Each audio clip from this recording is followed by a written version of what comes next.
सर्वोत्तम अनुभव के लिए हम आपको हेडफोन का उपयोग करने की सलाह देते हैं। नामवर सिंह, प्रगीत और समाज। कविता पर समाज का दबाव तीव्रता से महसूस किया जा रहा है। इधर आलोचना भी ज़्यादातर कविताओं की सामाजिक सार्थकता ढूंढने में ही व्यस्त है। ऐसे वातावरण में गलत समझे जाने का खतरा उठाकर भी मैं विशेष रूप से उन कविताओं की ओर ध्यान आकृष्ट करना चाहता हूं जो सीधे सीधे सामाजिक न होकर अपनी व्यक्तित्वता और आत्मपरकता के कारण लिरिक अथवा प्रगीत काव्य की कोटि में आती हैं। आज चर्चा के लिए इन प्रगीत धर्मी कविताओं को चुनने का एक कारण यह भी है कि समाज शास्त्रीय विश्लेषण अथवा सामाजिक व्याख्या के लिए सबसे कठिन चुनौती भी इन्हीं की ओर से मिलती है।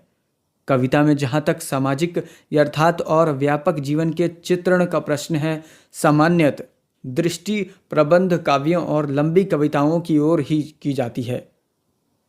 प्रगीत धर्मी कविताएं न तो सामाजिक यथार्थ की अभिव्यक्ति के लिए पर्याप्त समझी जाती है, न उनसे इसकी अपेक्षा की जाती है, क्योंकि सामान्य समझ के अनुसार वे अंततः नितांत व्यक्तित्व और आत्मपरक अनुभूतियों की अभिव्यक्ति मात्र हैं। स्वयं आचार्य रामचंद्र शुक्ल के काव्य सिद्धांत के आदर्श पर भी प्रबंध काव्य ही थे, क्योंकि प्रबंध काव्य में मानव जीवन का एक पूर्ण दृश्य होता है। सूर सागर भी उन्हें इसीलिए परिसीमित लगा क्योंकि वह गीति काव्य है।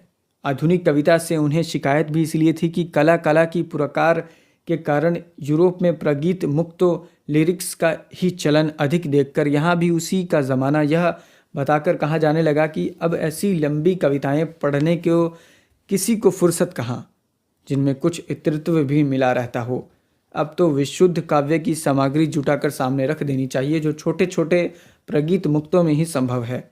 इस प्रकार काव्य में जीवन की अनेक परिस्थितियों की ओर ले जाने वाले प्रसंगों या आख्यानों की उद्भावना बंद सी हो गई।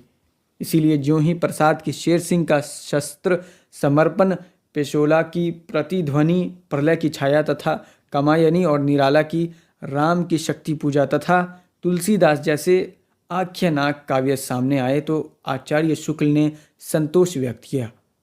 स्वीकार करना चाहता हूँ कि 15 वर्ष पहले कविता के नए प्रतिमान में कविता की प्रतिमान का व्यापकता प्रदान करने के लिए जब मैंने मुक्ति बोध की लंबी कविताओं जैसी वस्तुपूरक नाट्यधर्मी कविताओं को भी विचार की सीमा में ले आने के लिए आग्रह किया था, तो आत्मपरक प्रगीत धर्मी छोटी कविताओं में निहित सामाजिक सार्थकता की भावनाओं का पूरा एहसान न था। लेकिन इस बात में न तब संदेह था और न अब संदेह है कि नई कविता के अंदर आत्मपरक कविताओं की एक ऐसी प्रबल प्रवृत्ति थी जो या तो समाज निरपेक्ष थी या फिर जिसकी सामाजिक अर्थवत्ता समिति थी। इसलिए इस समिति अर्थभूमि वाली कविताओं के आधार पर निर्मित एकांगी एवं अपर्याप्त काव्य सिद्धांत के दायरे को तोड़कर एक व्यापक काव्य सिद्धांत की स्थापना के लिए मुक्तिबोध की कविताओं को समावेशक ऐतिहासिक आवश्यकता थी।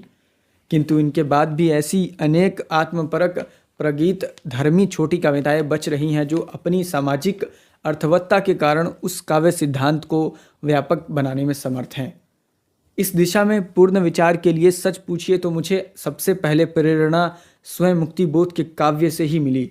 मुक्तिबोध ने सिर्फ लंबी कविताएं ही नहीं लिखी, उनकी अनेक कविताएं छोटी भी हैं और छोटी होने के बावजूद लंबी कविताओं से किसी कदर कम सार्थक नहीं। वे कविताएं अपने रचना विन्यास में प्रगीत धर्मी हैं। किसी के मत में तो नाटकीय रूप के बावजूद मुक्तिबोध की काव्य भूमि मुख्यतः प्रगीत भूमि है। इसमें कोई शक नहीं कि मुक्तिबोध का समूचा काव्य मूलत आत्मपरक है।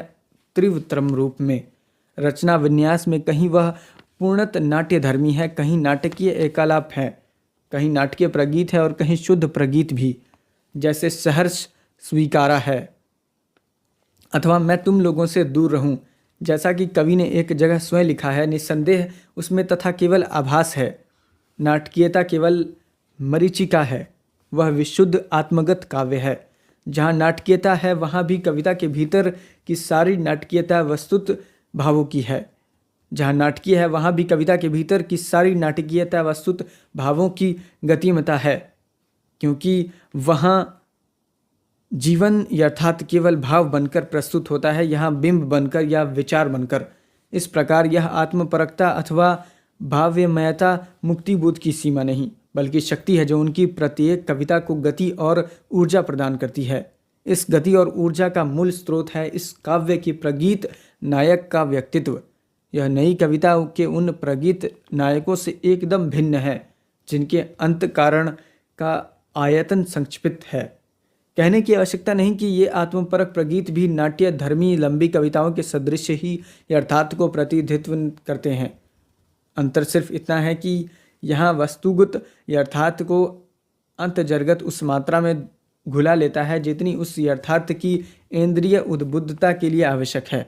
इस प्रकार एक प्रगीत धर्मी कविता में वस्तुत यथार्थ अपनी चरम आत्मपरकता के रूप में ही व्यक्त होता है।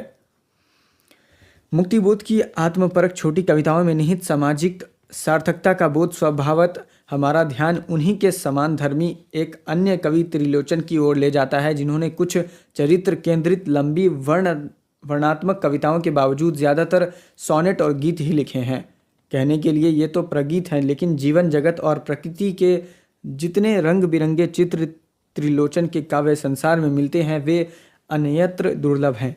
किंतु इन भास्वर चित्रों को अतंतः जीवत बनाने वाला प्रगीत नायक का एक अनूठा व्यक्तित्व है जिसका स्पष्ट चित्र उस जनपद का कवि हूँ संग्रह के उन आत्मपरक सॉनेट में मिलता है। वही त्रिलोचन है वह जिसके तन पर गंदे कपड़े हैं जैसे आत्मचित्र वस्तुत एक प्रगीत नायक की निर्वैक्ति कल्प सृष्टि है जिसके नितांत व्यक्तिकता के बीच भी एक प्रतिनिधि चरित्र से परिचय की अनुभूति होती है।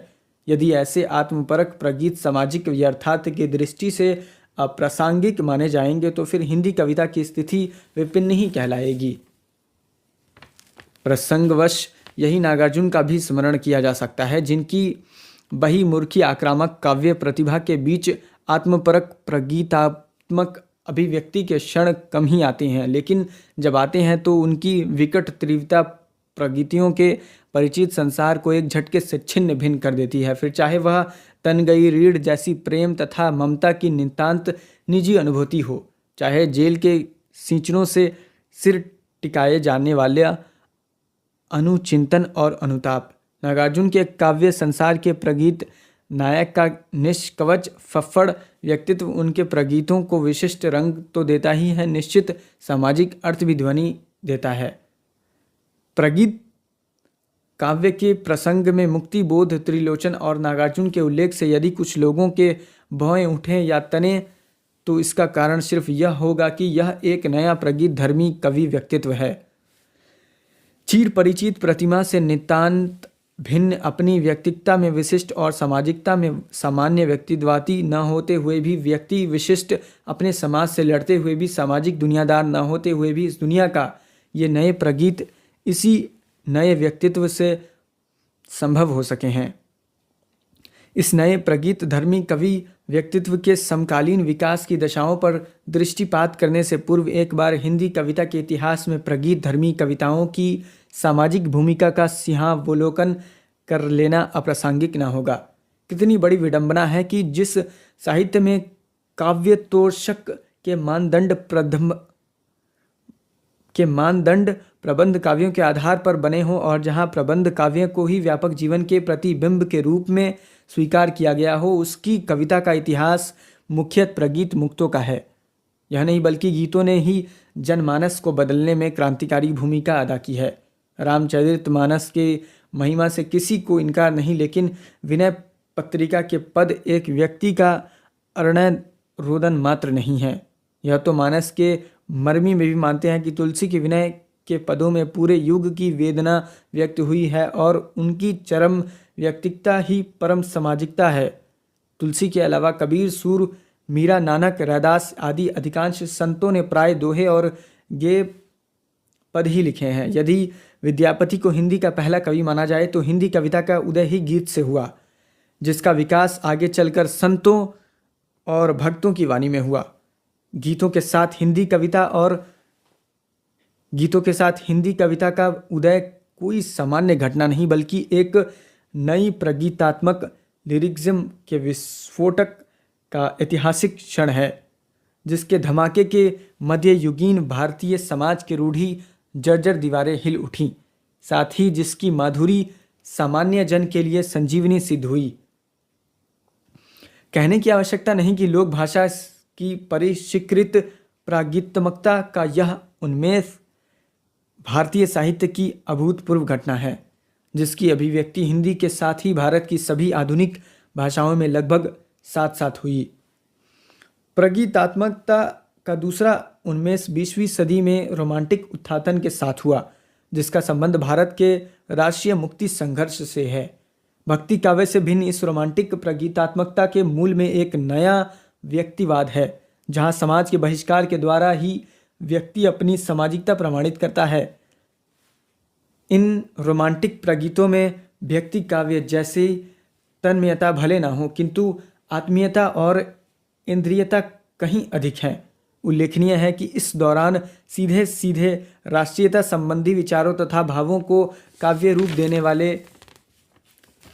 मैथिली शरण गुप्त जैसे राष्ट्र कवि भी हुए और अधिकांशतः उन्होंने प्रबंधात्मक काव्य ही लिखे, जिन्हें उस समय ज़्यादा सामाजिक माना गया। लेकिन प्रबुद्ध जनों को जल्द ही इस सच्चाई का एहसास हो गया कि असामाजिक प्रतीत होने वाले रोमांटिक प्रगीत उस युग की चेतना को कहीं अधिक गहराई से वाणी दे रहे थे और उनकी असामाजिकता में ही सच्ची सामाजिकता थी। आलोचकों की दृष्टि में सच्चे अर्थों में प्रगीतात्मकता का आरंभ यही है कि जिसका आधार है समाज के विरुद्ध व्यक्ति। इस प्रकार प्रगीतात्मकता का अर्थ हुआ एकांत संगीत अथवा अकेले कंठ की पुकार। प्रगीतात्मकता की यह धारणा इतनी बुद्धमूल हो गई है कि आज भी प्रगीत के रूप में प्राय उसी कविता को स्वीकार किया जाता है जो नितांत व्यक्तित्व और आत्मपरक हो। चूँकि इस प्रकार की व्यक्तिवाद को जन्म देने वाली औद्योगिक पूंजीवाद समाज व्यवस्था समाप्त होने की जगह और भी विकसित हो रही, इसीलिए फिलहाल प्रगीत कविता की इस मानसिक धारणा से छुटकारा संभव नहीं। निश्चय ही इस स्थिति में कुछ परिवर्तन घटित हुआ है, फलत कवि की मानसिकता भी बदली है। व्यक्ति बनाम समाज जैसे सरल द्वंद्व का स्थान समाज के अपने अंतर्विरोधियों ने लिया है। व्यक्तिवाद उतना आवश्यक नहीं रहा, स्वयं व्यक्ति के अंदर भी अंत संघर्ष पैदा हुआ। विद्रोह का स्थान आत्मविडंबना ले लिया। इस प्रकार प्रगीतात्मकता विडंबनाग्रस्त हो गई और उसने रचना विन्यास में पेचीदगी आई। आत्मपरकता कदाचित और बढ़ी, इसके साथ ही आत्मेतर का दबाव भी। तथाकथित नई कविता की प्रगीतात्मक में आए नए मोड़ों और मरोड़ों को इसी आलोक में समझा जा सकता है। इस प्रसंग में मुझे शमशेर जी की 1941 की लिखी एक कविता याद आ रही है, जिसे संयोग से उन दिनों काशी में एक शाम उन्हीं के मुख से सुनने का सौभाग्य प्राप्त हुआ था। कविता इस प्रकार है। लेकर सीधा नारा कौन पुकारा, अंतिम आशाओं की संध्याओं से पलकें डूबी ही सी थीं, पर अभी नहीं कोई सुनता सा था मुझे कहीं, पर किसने यह सातों सागर के पार, एकाकीपन से ही मानो हार, एकाकी उठ मुझे पुकारा कई बार। मैं समाज तो नहीं ना मैं कुल जीवन, कण समूह में हूँ मैं केवल एक कण, कौन सहारा मेरा कौन सहारा। आज दोबारा इस कविता को पढ़ते हुए मुझे थियोडर एडोर्नो का एक वाक्य याद आ रहा है कि जिसका भाव यह है कि कविता जो कुछ कह रही है उसे सिर्फ वही समझ सकता है जो इससे एकाकीपन में मानवता की आवाज़ से सुन सकता है। मैं इस कविता की व्याख्या करने का साहस न करूंगा, लेकिन यहाँ समाज के उस दबाव को भी महसूस किया जा सकता है और अपने अकेले होने की विडंबना को भी। और यही वे बिंदु हैं जो इस कविता की निराशा के बच्चन जैसे कवियों की सरल सपाट निराशा से अलग करते हुए एक गहरी सामाजिक सच्चाई को व्यक्त करते हैं। इस सांसत की स्थिति से उबरने का एक उपाय तो वह है जिसे एक समय के प्रगतिवाद ने सुझाया था, अंदर से एकदम बाहर निकलकर जनता के पास जाना। निसंदेह कुछ लोगों ने यह रास्ता अपनाया भी, यहाँ तक कि शमशेर जी भी कभी कभी उस रास्ते पर चल पड़ते थे। परिणाम कविता नितांत सामाजिक हो गई और जिस हद तक प्रगीतात्मकता से नहीं बल्कि कवित्व से भी वंचित हुई। जल्द ही रघुवीर सहाय के शब्द में कवि ने, यदि वह संवेदनशील हुआ तो अनुभव किया गया कि बाहर जाते जाते अब अपना मन खाली है। इस अनुभव के बाद या तो फिर वही अंतर्गृहावास या फिर आत्मसंघर्ष। नई कविता के अनेक कवियों ने अंतर्गृहावास का रास्ता अपनाया तो मुक्ति बोध ने आत्मसंघर्ष का, जो उन्हें प्राय वही संघर्ष में भी झोंकता रहा। एक में प्रगीतात्मकता सीमित हुई तो दूसरे में प्रगीतात्मकता के कुछ नए आयाम उद्गित हुए। कहने की आवश्यकता नहीं है कि इन दो छोरों के बीचों तथा इनके अलावा और भी अनेक स्थितियां रही हैं जिनके ब्यौरे में जाने का समय संप्रेत नहीं है। प्रसंग वंश इतना ही कहना काफ़ी होगा कि अभी कुछ साल पहले एक दशक ऐसा फिर आया था जब अनेक कवि अपने अंदर का दरवाज़ा तोड़कर एकदम बाहर निकाल आए थे और व्यवस्था के विरोध के जुनून में उन्होंने ढेर सारी सामाजिक कविताएं लिख डाली जिन्हें देखकर कविता को भी शर्म आए। गनीमत है कि वह दौर जल्द ही ख़त्म हो गया। पिछले 5 वर्षों से हिंदी कविता के वातावरण में कुछ परिवर्तन के लक्षण दिखाई पड़ रहे हैं। यह परिवर्तन न बहुत बड़ा है न क्रांतिकारी ही, लेकिन कविता की पुनः प्रतिष्ठा, प्रतिभिज्ञान अथवा प्रतिष्ठावस्ती जैसा कुछ अवश्य है। संयोग से यह परिवर्तन उधर उभरने वाली एक युवा पीढ़ी के कवियों के द्वारा घटित हुआ है, लेकिन इसमें पहले ही पीढ़ी के कवियों को किंचित बदलते हुए स्वर का भी योगदान है। इसे मैं एक नई प्रगीतात्मकता का उभार कहना चाहूँगा। आज कवि को ना तो अपने अंदर झांक कर देखने में संकोच है, ना बाहर के यथार्थ का सामना करने में कोई हिचक। अंदर ना तो किसी असंदिग्ध विश्व दृष्टि का मजबूत खूंटा गाड़ने की जिद है और न बाहर व्यवस्था को एक विराट पहाड़ के रूप में आंकने की हवस। बाहर छोटी से छोटी घटना, स्थिति, वस्तु आदि पर नज़र है और कोशिश है उस अर्थ देने की। इसी प्रकार बाहर की प्रतिक्रिया स्वरूप अंदर उठने वाली छोटी से छोटी लहर को भी पकड़कर उसे शब्दों में बांध लेने का उत्साह है।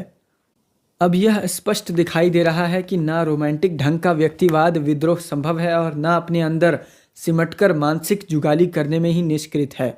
गरज की एक नए स्तर पर कवि व्यक्ति अपने और समाज के बीच के रिश्ते को साधने की कोशिश कर रहा है और इस प्रक्रिया में जो व्यक्तित्व बनता दिखाई दे रहा है वह निश्चय ही एक नए ढंग की प्रागीतात्मकता के उभार का संकेत है। कहने की आवश्यकता नहीं है कि यह रोमांटिक गीतों की वापसी नहीं है और न ही कविता को नितांत व्यक्तित्व मोड़ देने की कोई साजिश।